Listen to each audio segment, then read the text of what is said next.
안녕하세요. 자, 22년도 공인중개사 33회 준비하시는 분들, 여러분들 반갑습니다.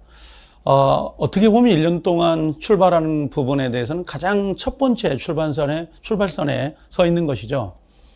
메가랜드에서 민법을 담당하고 있는 정동섭인데요. 우리가 중개사를 준비하다 보면 가장 어려워하는 과목 중에 하나가 아마 민법이지 않을까 생각은 들어요. 민법이 가장 어렵죠. 양도 많고, 그 다음에 용어가 낯설어요. 그런 부분이 좀 있거든요. 그래서 제가 강의를 해 오다 보니까 수험생들한테 가장 많이 듣는 말들이 몇 가지가 좀 있습니다. 그래서 그 부분을 입문과정, 지금 우리가 개념 정리하잖아요. 그 개념 정리하기 전에 요 부분을 좀 잠깐 짚고 넘어가려고 지금 촬영을 합니다. 그냥 참조용으로 가만히 봐주시면 되지 않을까 생각은 들어요. 자, 그래서 민법을 공부하다 보면 수험생들이 가장 보통 많이 어려워하는 고민들이 왜 민법은 이렇게 어려울까? 그 부분들이에요. 첫 번째는 용어가 아닐까? 그 생각은 들어요. 민법은 우리가 일상생활에 쓰던 용어들이 전문 용어라고 할까요? 이 법률 용어로 돌아가 있습니다. 왜 그러냐면 일상적인 용어들을 길게 사용을 하다 보면 너무 난잡해요. 그래서 요것들을 함축적인 단어로 법률 용어로 압축을 시켜놨어요. 예를 들면 부당하게 부당하게 남의 물건을 가지고 뭔가 수익을 얻었거나 이익을 얻었다면 이걸 반환해 주세요. 이렇게 표현해야 되는데 우리가 부당이득 반환 이렇게 해버리면 되거든요. 그래서 일상적인 용어들이 법률 용어로 바뀌어 있다 보니까 수험생들의 가장 큰 고민이 그게 아닐까 생각은 들어요. 그래서 가장 문제가 되는 게 일단 요거죠. 법률 용어다라고 하는 거 있죠. 요 법률 용어예요. 법률 용어로 지금 바뀌어 있다는 거, 그 부분이 가장 크지 않을까 생각은 듭니다. 자, 법률 용어가 가장 어렵다라고 하는 부분인데요. 우리가 이건 해야 돼요. 일상 용어가 법률 용어로 바뀌어 있잖아요. 그럼 공부를 해서 이 법률 용어를 일상 용어로 돌려놔야 우리가 시험을 볼 때에 이렇게 편안하게 읽을 수가 있어요. 그런 부분에 가장 큰 어려움이 있을 거라고 보입니다. 그래서 혹시 우리가 공부를 하잖아요. 그래서 우리가 지금 입문 과정에 개념을 지금 정립하려고 하는 이유가 바로 그런 거예요. 단어에 친숙하게 하기 위해서 그 개념을 잡아나간다 이렇게 보시면 될 거예요. 그래서 법률 용어를 우리가 이해하려고 노력하는 게 첫 번째 요게 목적이다라고 보시면 되고요. 두 번째는 수험생들이 왜 민법이 이렇게 어렵냐라고 하는 것은요. 범위가 많아요. 양이 많습니다. 그러니까 여기 범위가 너무 넓다라고 하는데요.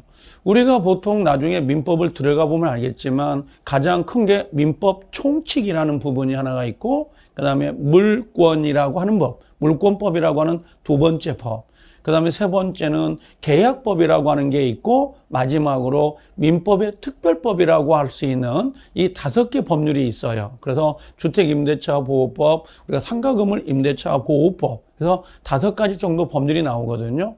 그러면 일반법으로 민법 총칙, 그 다음에 물권법, 그 다음에 계약법, 그 다음에 특별법. 그럼 이 파트별로 문제수도 정해져 있어요.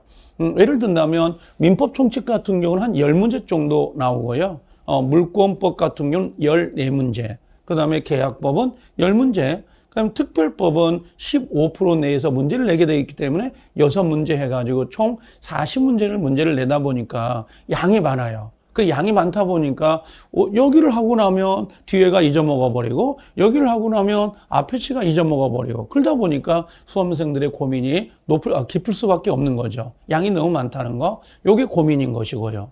그 다음에 세 번째로는 여러분들 지금 가지고 있는 게 입문서가 있겠지만 또 나중에 기본서라는 게 나옵니다. 그 다음에 또 요약집이라는 게 나오고요. 그 다음에 그런 양들이 너무 많다 보니까 여기 보면 기본 이론도 해야 되고 거기에 판례라고 하는 거 있죠. 판례도 우리 민법 시험에서는 40문제 중에서 전체적으로 30문제 이상은 판례를 응용해서 내요. 그래서 보통 우리가 수업을 할 때도 판례를 가지고 이야기를 하거든요. 판례는 뭐 고민할 건 없어요. 그런 판결이 있었다라고만 기억하시면 되긴 한데 일단은 기본 이론에다가 판례에다가 그 다음에 사례라고 하는 게 있어요. 갑을 병 해가지고 나오는 것들.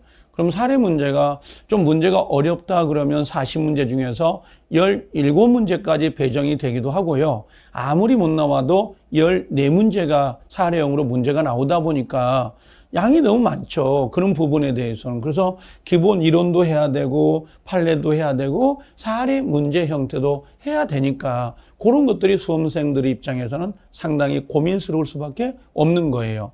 가장 큰 문제는 일단 법률 용어가 가장 낯설다는 거죠. 함축되어 있다 보니까. 그다음 두 번째는 범위가 너무 넓다는 거고, 세 번째는 기본 이론의 판례, 사례까지 공부를 해야 되는 거니까 상당히 뭡니까? 많다라고, 공부량이 많다라고 하는 게 바로 민법이에요. 그래서 수험생들의 가장 고민이 이런 게 아닐까 생각은 듭니다. 자, 그럼 민법을 어떻게 공부할 거냐. 이제 이게 그 내용인데요.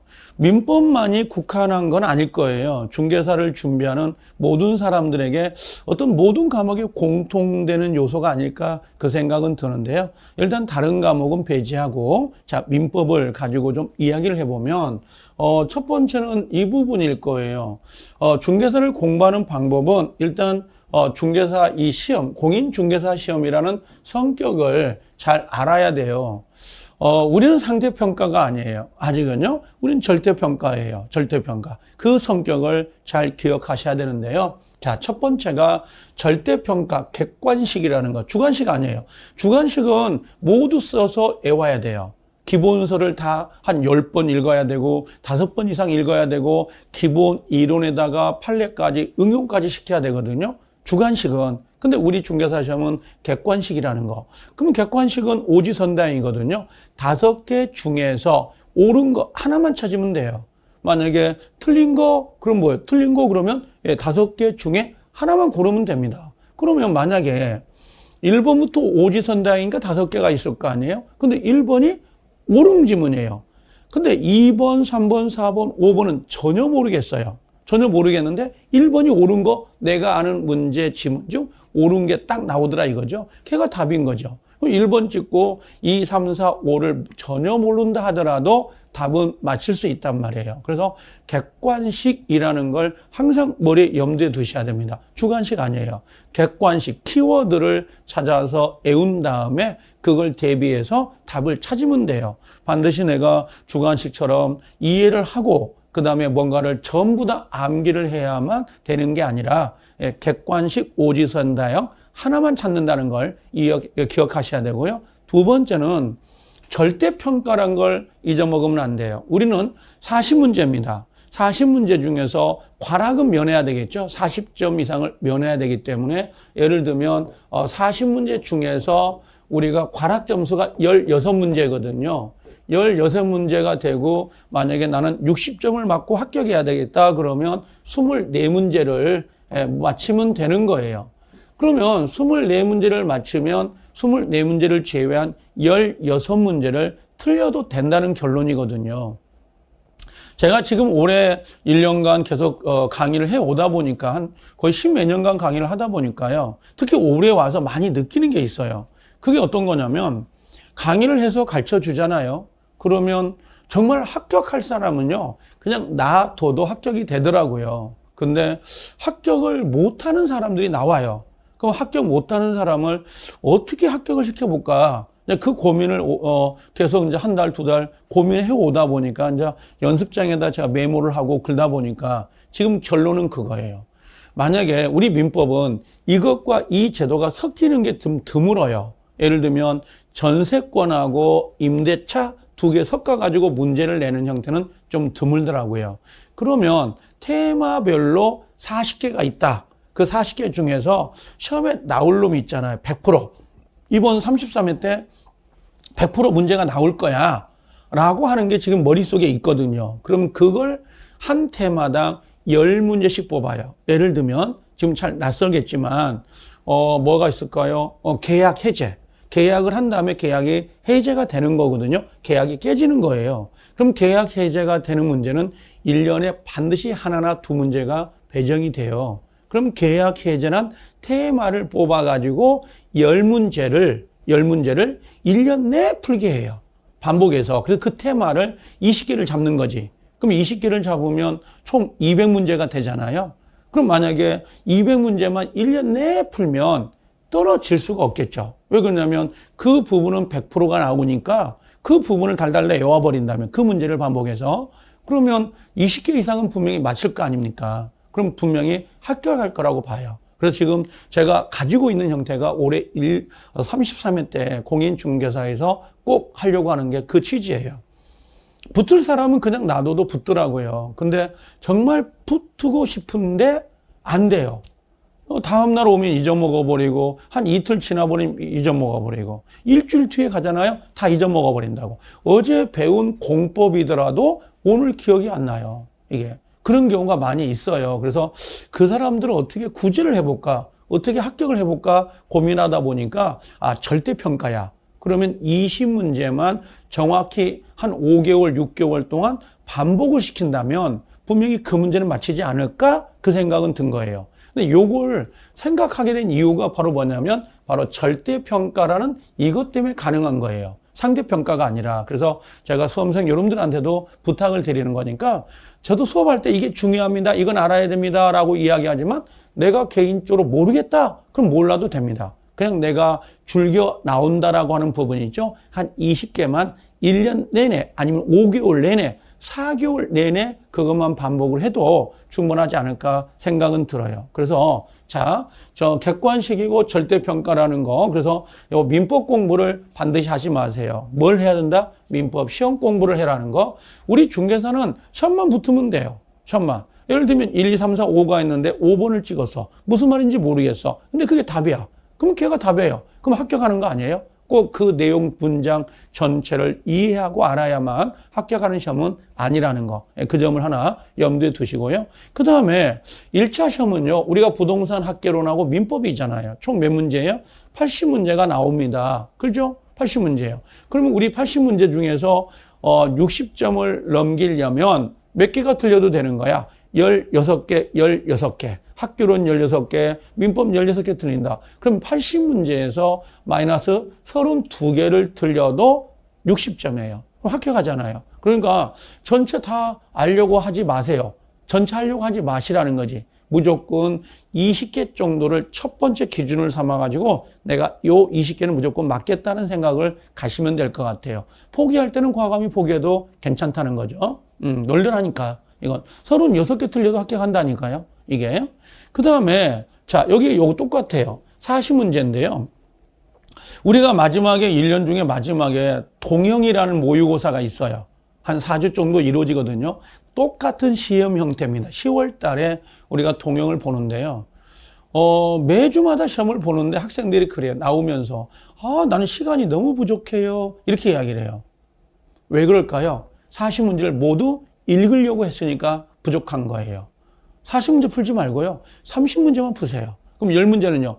2번 세워버리세요. 3번, 5번 그냥 쭉 나열해버리도 되고요. 30문제만 풀어서 24개 이상만 맞히면 되거든요. 그러니까 40문제를 모두 풀려고 하다 보니까 시간이 부족한 거예요.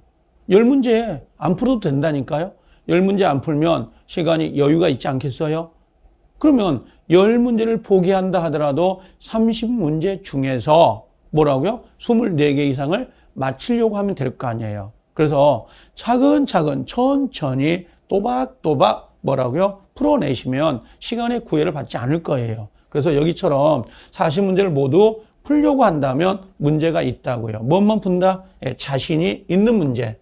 내가 아까 그랬죠? 민법은 20개 테마만 잡으세요.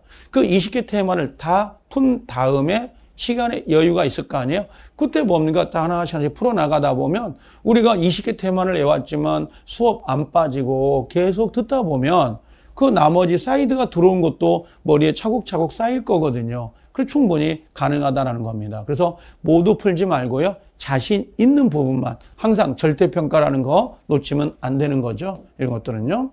그 다음에 여기도 역시 모르는 문제가 있을 거예요. 모르는 문제와 자신이 없는 문제가 있을 거 아니에요? 그럼 일단은 넘겨라는 겁니다. 무조건 뭔만요?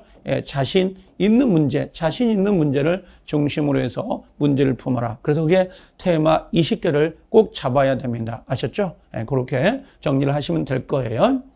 자, 그 다음에 자, 요걸 하나 더 봐볼게요. 수험생들이 어려운 건 버려야 되는데요. 자, 여기 보면 이런 게 있어요.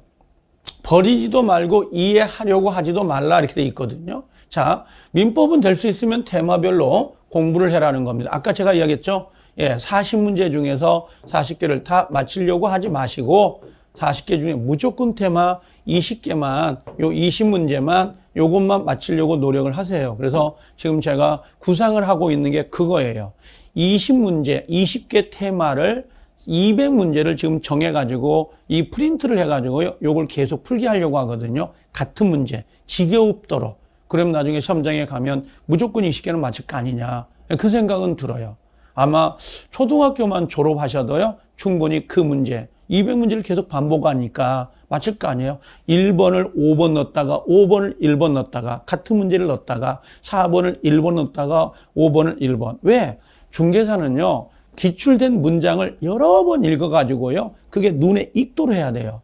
이 문장을 꼭 이해하고 암기해야 되는 게 아니라 이 문장이 계속 반복되고 있는 거거든요. 반복되는 지문들을 제가 여러 번 읽어서 이해는 안 돼. 근데 반복되는 지문이 읽다 보면 아, 이거 내가 봤지? 이건 옳은 거네? 이건 틀린 거네? 그것만 구별할 수 있어도 20개만 확보를 한다 하더라도 4개는 충분히 합격하지 않을까? 찍어도 아마 4개는 나올 수 있거든요. 그래서 20개만 무조건 잡으려고 노력을 해서 테마별로.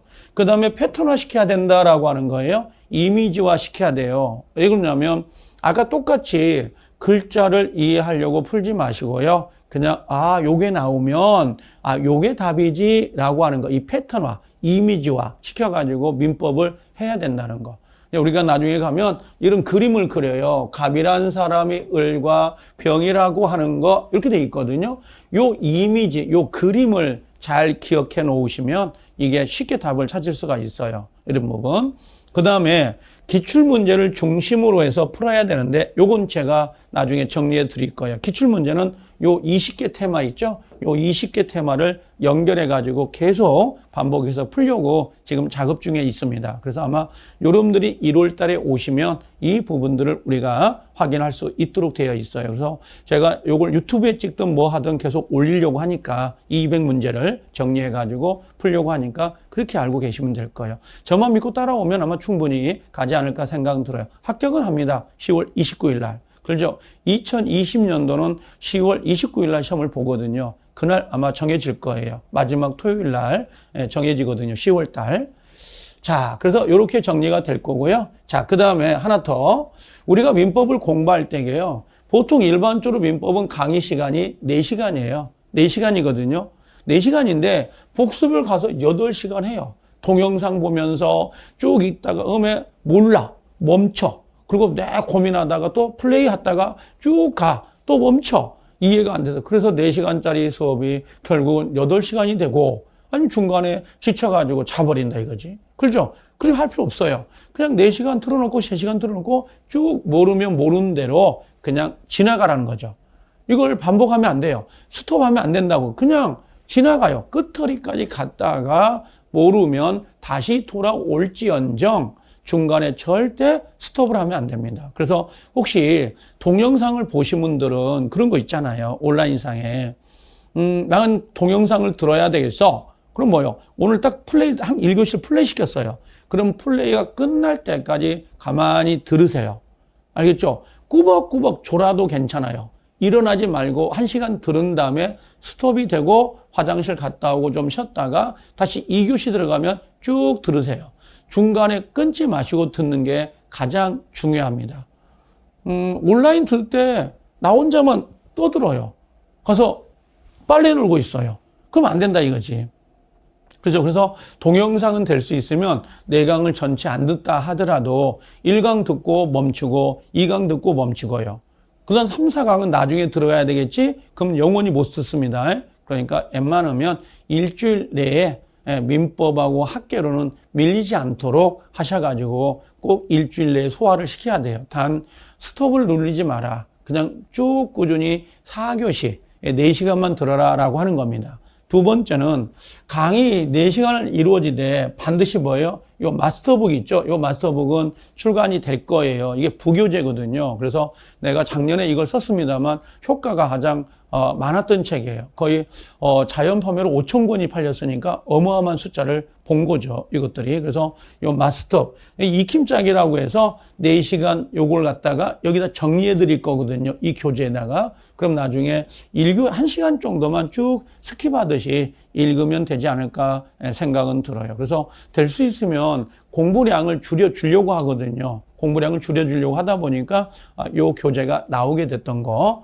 그거 참조하시면 될 것 같아요. 앞으로 계속 수업 시간마다 요약 정리합니다. 왜 그러냐면 10월 달에 가면 반드시 그 시험 보기 직전에 하루 정도 잡아가지고 민법 전체를 통달할 수 있어야 돼요. 그때 쓸 자료입니다, 이게. 그래서 10월 달 마지막을 위해서, 전날을 위해서 만들어 나가는 책이라고 보시면 돼요. 여러분들이 기재하고 여러분들이 표시하고 하는 것들, 요게 마스터 뷰라고 해서 아마 보게 될 겁니다.